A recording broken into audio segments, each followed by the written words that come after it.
नमस्कार, मैं हूं प्रदीप और आप देख रहे हैं थिंक 360।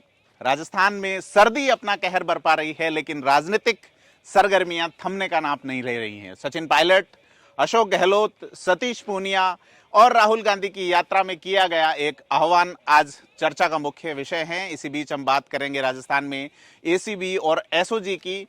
ये सारी बातें करने के लिए आज के खास कार्यक्रम धारा प्रवाह में हमारे साथ वरिष्ठ साथी श्रीपाल शक्तावत जी हैं। सर, बहुत बहुत स्वागत। हम बात कर रहे थे राजस्थान में जो ये बदलाव नजर आ रहा है या नहीं आ रहा है। सचिन पायलट क्या सोच रहे हैं?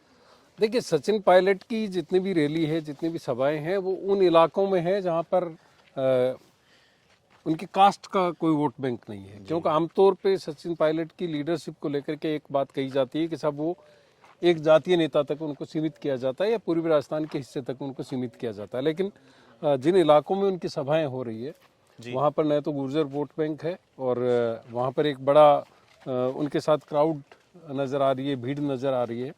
और साथ ही प्रभाव की बात करें तो इससे एक चीज़ वो भी ये भी साबित कर रहे हैं कि उनका प्रभाव पूरे राजस्थान में है।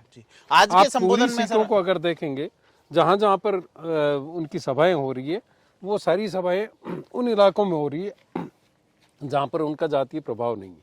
आज मुकेश बागर ने अपने संबोधन में यह बात दोहराई भी है कि राहुल गांधी ने पूर्वी राजस्थान से भारत जोड़ो यात्रा निकाली, भारत को जोड़ने का वो काम कर रहे हैं। और सचिन पायलट जो पश्चिमी राजस्थान में खास करके यात्राएं कर रहे हैं, और उन्होंने जो जातीय नैरेटिव गढ़ने वाली जो बात है उसको लेकर मुकेश बागर ने भी कहा है कि सचिन पायलट इन सबसे ऊपर उठ के लीडरशिप को रखते हैं अपने देखिए, साथ। 5 साल तक सचिन पायलट ने जिस तरह से अपोजिशन के लीडर के बतौर, कांग्रेस के प्रदेशाध्यक्ष के बतौर पूरे राजस्थान में काम किया था जी, वो अभी भी उसका प्रभाव है। और उन्होंने जो एक फॉलोइंग तैयार की थी वो फॉलोइंग यहाँ पर नजर आती है। खासतौर पर चाहे पर्वतसर की सभा हो, चाहे आज हनुमानगढ़ में जो सभा हुई है या आने वाली सभाएं होंगी, कहा जा रहा है कि जो भी सभा होगी वो पिछली सभा से बड़ी सभा होगी। उस तरह की तैयारी सचिन पायलट की तरफ से यूथ और महिलाओं का बहुत ज्यादा रोल नजर आ रहा है। काफी संख्या में इस सर्दी के माहौल में आना सर एक बड़ी, और ख़ास तौर पर अभी शीतलहर का जो प्रकोप है जिस तरह से राजस्थान में, और उसमें सचिन पायलट ने जिस तरह से ये आह्वान किया और जो भीड़ जुटा रहे हैं, वो निश्चित रूप से राजस्थान की राजनीतिक सरगर्मी में और गर्माहट पैदा कर रही है। क्या लगता है सर, ये कांग्रेस को अभी तक पायलट साथ लेके चल रहे हैं? पायलट को लेके कोई निर्णय नहीं कर रही है कांग्रेस, और अगर मान लीजिए कोई निर्णय आगे भी नहीं रहता है तो इस प्रत्येक सभा में ये कहा जा रहा है प्रत्येक वक्ता की ओर से कि हमें पायलट के साथ रहना है।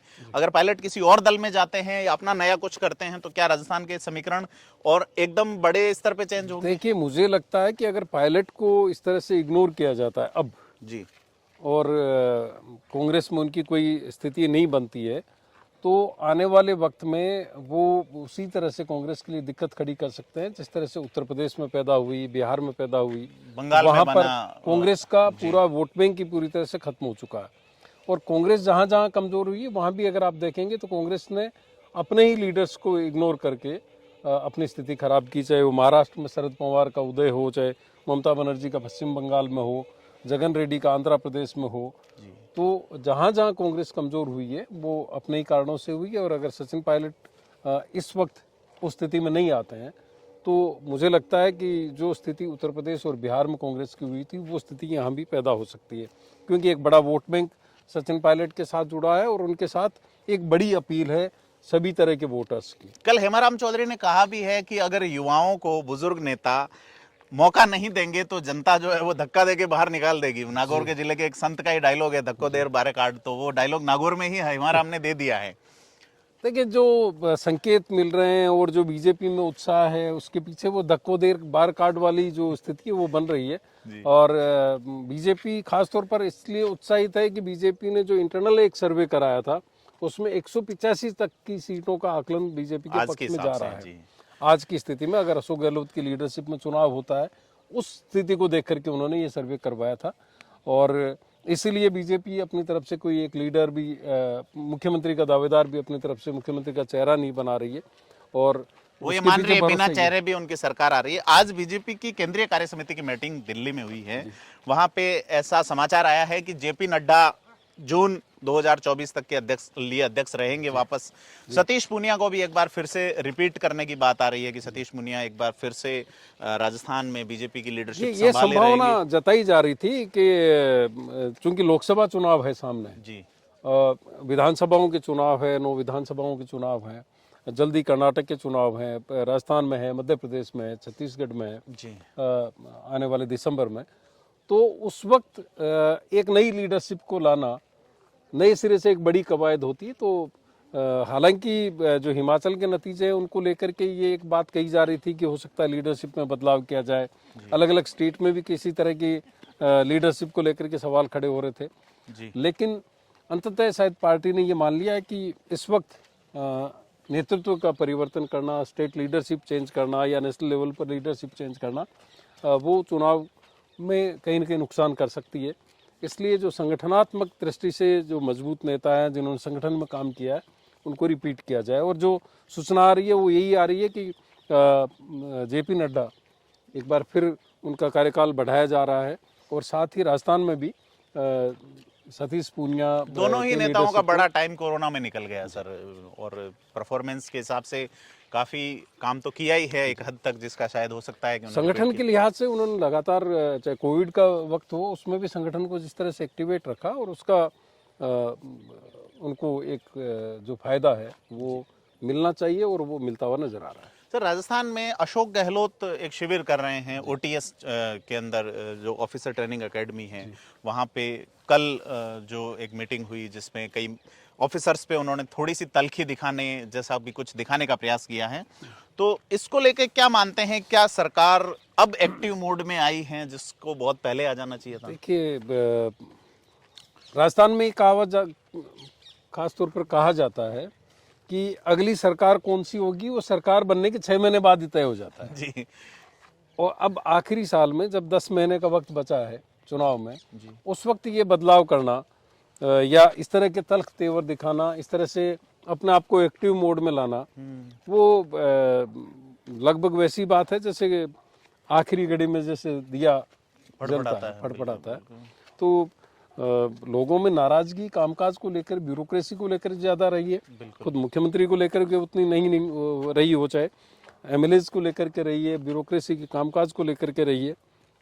और मुख्यमंत्री से तो एक वोट बैंक नाराज है ही, वो कई कारणों से हो सकता है।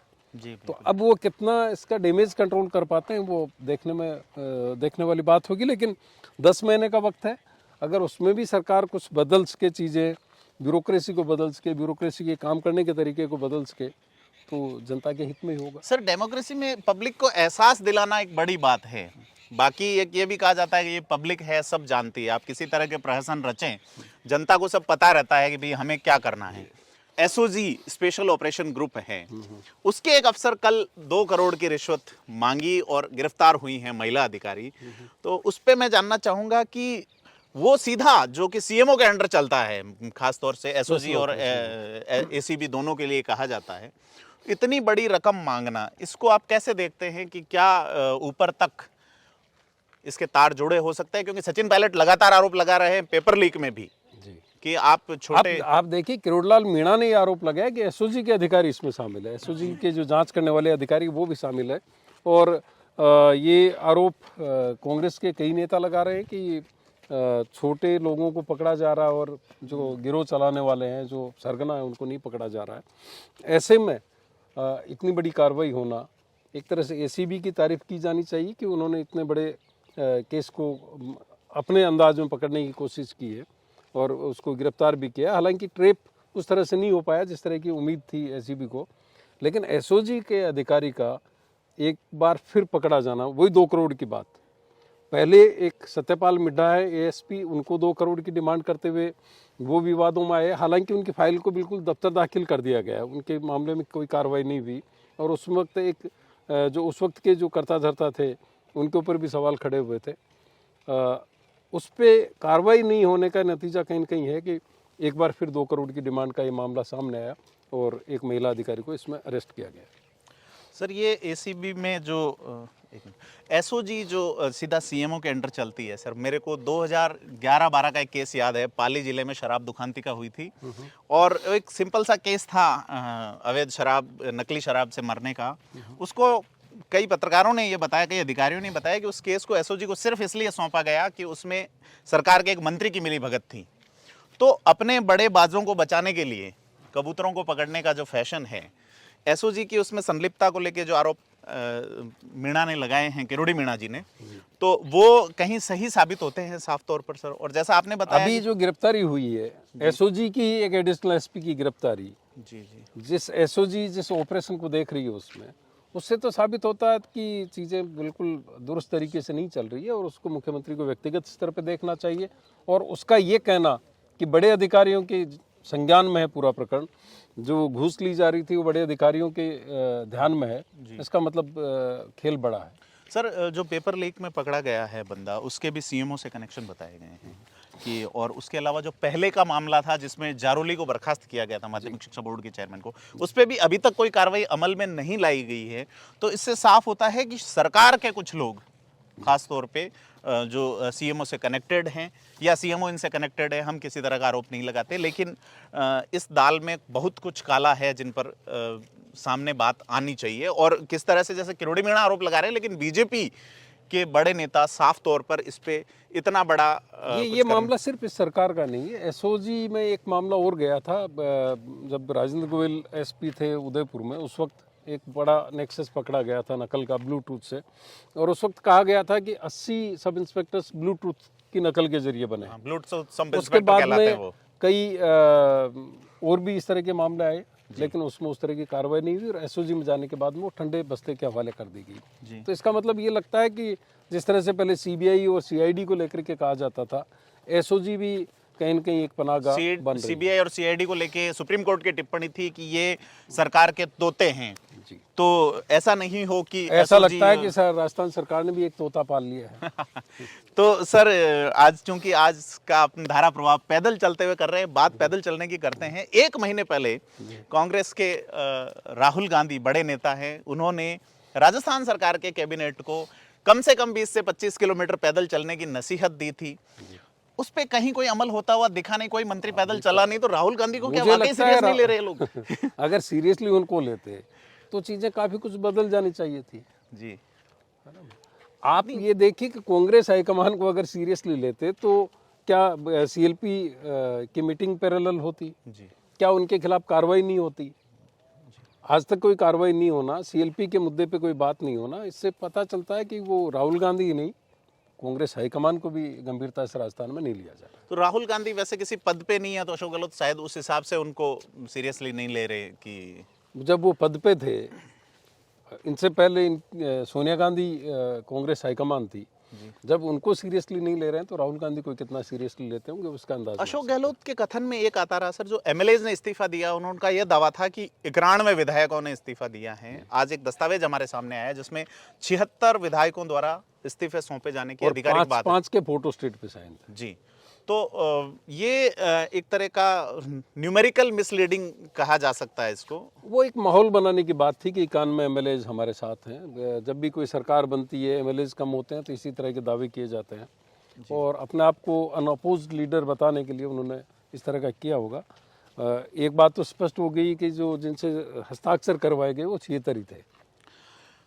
जी सर, तो ये था आज का धारा प्रवाह। हम लगातार आपसे रूबरू होते रहेंगे। आपसे अपील है कि हमें आप सुझाव दें कि इस कार्यक्रम को और बेहतर बनाने के लिए क्या किया जाए और किन बिंदुओं पर आप और अधिक जानकारी प्राप्त करना चाहते हैं।